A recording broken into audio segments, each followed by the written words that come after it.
Hey everybody, and welcome to the Daily Bible Podcast presented by Saint Church. My name's Caleb, and our hope is to help you study the Word of God every single day. Every day we're taking time to upload episodes onto Spotify, Apple, and YouTube where we are reading through a chapter of the Bible, looking at the context it was written in, and seeing what it has to say for us today. Today, we are going to be doing just that by continuing on in our study through the book of Numbers, reading out of Numbers chapter 20. Now, really quick and really fast before we dive on in, if you are checking this out on Spotify, Apple, and YouTube, and you end up enjoying this episode, you find it beneficial, take a moment in the end to subscribe, like, follow, leave a rating even if you have a moment. All of those things help ensure that you don't miss upcoming episodes and help other people to know this is worthwhile content to check out. But with that being said, let's just dive right on in to Numbers chapter 20, starting in verse 1. Let's see what the Word of God has to say today. It says this: In the first month, the whole Israelite community arrived at the desert of Zin, and they stayed at Kadesh. There, Miriam died and was buried. Now there was no water for the community, and the people gathered in opposition to Moses and Aaron. They quarreled with Moses and said, "If only we had died when our brothers fell dead before the Lord. Why did you bring the Lord's community into this wilderness, that we and our livestock should die here? Why did you bring us up out of Egypt to this terrible place? It has no grain or figs, grapevines, or pomegranates, and there is no water to drink." Moses and Aaron went from the assembly to the entrance to the tent of meeting and fell face down, and the glory of the Lord appeared to them. The Lord said to Moses, "Take the staff, and you and your brother Aaron gather the assembly together. Speak to that rock before their eyes, and it will pour out its water. You will bring water out of the rock for the community so they and their livestock can drink." So Moses took the staff from the Lord's presence, just as he commanded them. He and Aaron gathered the assembly together in front of the rock, and Moses said to them, "Listen, you rebels, must we bring you water out of this rock?" Then Moses raised his arm and struck the rock twice with his staff. Water gushed out, and the community and their livestock drank. But the Lord said to Moses and Aaron, "Because you did not trust in me enough to honor me as holy in sight of the Israelites, you will not bring this community into the land I give them." These were the waters of Meribah, where the Israelites quarreled with the Lord and where he proved holy among them. Moses sent messengers from Kadesh to the king of Edom, saying, "This is what your brother Israel says. You know about all the hardships that have come on us. Our ancestors went down into Egypt, and we lived there many years. The Egyptians mistreated us and our ancestors, but when we cried out to the Lord, he heard our cry and sent an angel and brought us out of Egypt. Now we are here in Kadesh, a town on the edge of your territory. Please let us pass through your country. We will not go through any field or vineyard or drink water from any well. We will travel along the king's highway and not turn to the right or to the left until we have passed through your territory." But Edom answered, "You may not pass through here. If you try, we will march out and attack you with the sword." The Israelites replied, "We will go along the main road, and if we or our livestock drink any of your water, we will pay for it. We only want to pass through on foot, nothing else." Again they answered, "You may not pass through." Then Edom came out against them with a large and powerful army. Since Edom refused to let them go through their territory, Israel turned away from them. The whole Israelite community set out from Kadesh and came to Mount Hor. At Mount Hor, near the border of Edom, the Lord said to Moses and Aaron, "Aaron will be gathered to his people. He will not enter the land I give the Israelites, because both of you rebelled against my command at the waters of Meribah. Get Aaron and his son Eleazar and take them up Mount Hor.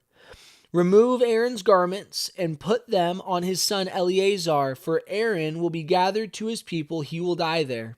Moses did as the Lord commanded. They went up Mount Hor in the sight of the whole community. Moses removed Aaron's garments and put them on his son Eleazar, and Aaron died there on top of the mountain. Then Moses and Eleazar came down from the mountain, and when the whole community learned that Aaron had died, all the Israelites mourned for him 30 days. And that is the end of Numbers chapter 20. Now, in this chapter, we see a pretty important event happen. We see that Moses and Aaron, yes, we see that Aaron passes away in the end of the chapter, but we see that for both Moses and Aaron, they have now been told by the Lord that they do not get to go into the promised land. Now, we got to realize a couple of things that are going on here, and we have to realize what God is fully up to in this moment. The beginning of chapter 20, we see that the Israelites once again, at this point, if you've been listening all the way through since back in Exodus, you're like, these people just keep grumbling about the same stuff. They keep speaking with rose-colored glasses, the views of what they had in Egypt, as if they would prefer to be in a land where they were oppressed and enslaved rather than be in this promised land that has been set out before them. So they go to Moses and Aaron, and they complain, and they grumble, and they say, we don't got enough water, as if God has not shown up time and time again. They say they would rather be dead already than have to go out into the desert to die. It's just them being ridiculous once again, acting as though God is going to fail them. Now, in this moment, though, Moses and Aaron, they do the right first step. They go and they get before the Lord. They go and they hear from God. God says, hey, Moses, take your staff, speak to this rock. I'll bring water forth from it. A beautiful moment. Now, if you haven't been following along, let me let you know this is similar to a previous event that took place where the Israelites needed water, and Moses went and he took his staff and he hit the rock. And when he hit the rock, because God told him to hit the rock, water came out. So in this moment, Moses goes. He's been told to speak to the rock. And he takes his staff, and instead of speaking to the rock, he does what he had done before. He actually looks and he starts by kind of speaking back to the people of Israel, and he hits the rock. And when he hits the rock, what's he doing? He is being disobedient. He's being disobedient. He's doing what he's known before. He's doing what he felt comfortable with rather than speaking to it as the Lord had told him. What does God say in verse 12? Because you did not trust in me enough to honor me as holy in the sight of the Israelites, you will not bring this community in the land I have given them. What's going on here? They look. He speaks to the rock. No, he doesn't. He hits it. When he hits the rock, what's he doing? Well, God, you told me to hit the rock before. But God's trying to do a new thing. He's trying to do a different thing. He just asked Moses, will you trust me? But instead, he does what he knows has worked before. Friends, today, we have to realize something, that for these leaders, you might say, Caleb, the Israelites, they're grumbling again. They're complaining again. Moses and Aaron, they've kind of stood by God in so many things. Especially Moses, even when Aaron was off base. Why when he just has this one thing? No, it just shows the fact again. There is no perfect person in this story. There is no perfect person. That's what we're seeing. That's what's taking place here. No perfect people are in the Bible except for Jesus and even Moses. Rather than honoring God, rather than doing what the Lord had spoken to him, he goes, does what's comfortable. And guess what?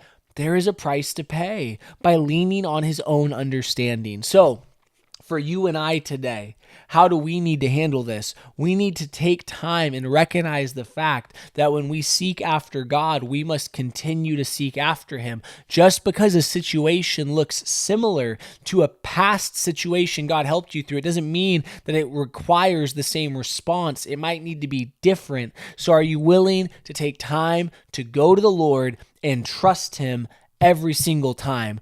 Or, as Moses did in this moment, are you going to get so confident in how you've seen God show up before that you no longer think you need to talk to him? Friends, with that being said, that's what I got for you today. Take some time. If you got any questions, to comment them down below. I would love to dialogue with you. If you ended up enjoying this episode, if it was beneficial for your study, make sure to follow, subscribe, leave a like, leave a rating if you got a moment. All those things help the podcast out so much, and I'm grateful to you for it. But with that being said, thanks for being here today. I can't wait to see you tomorrow, because we are taking time to study the Word of God every single day.